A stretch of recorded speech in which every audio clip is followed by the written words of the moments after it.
So we just finished up some construction here in my kitchen and I have dust everywhere, so I'm going to get started on cleaning my kitchen. I will be using products that I get through Grove Collaborative, and I'll talk more about that later. So let's get started.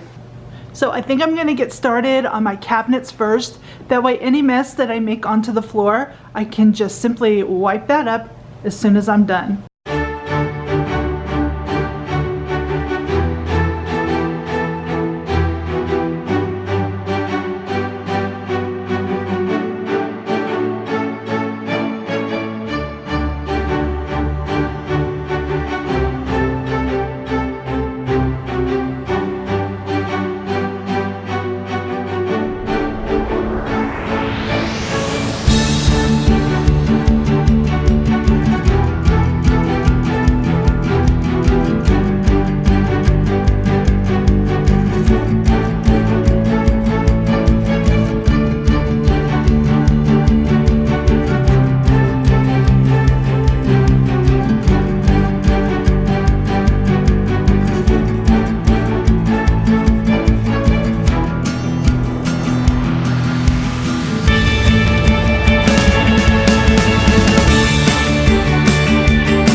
I am finished with the housework part, except for a load of laundry that I'm going to do a little bit later.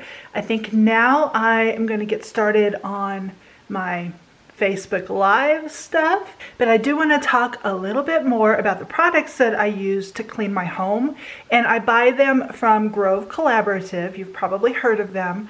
If you sign up and you order $20 worth of product, they'll send you a free 5-piece gift set, which is amazing. Their products work so beautifully. Their Mrs. Meyer's and Method are the two brands that I use. They smell amazing, like I was saying. They work fantastic. I actually like them better than some of the more smellier products that I was using. They're better for your home. I mean, it's like win-win-win all around. So if you are interested in that, I will see if I can find a link for you, and I will post in the description box below, and you guys can go and check it out. I hope that gave you some inspiration, and if you like this kind of video, comment below and let me know. We can do more for you. So I hope you guys go and have a great day, and happy crafting.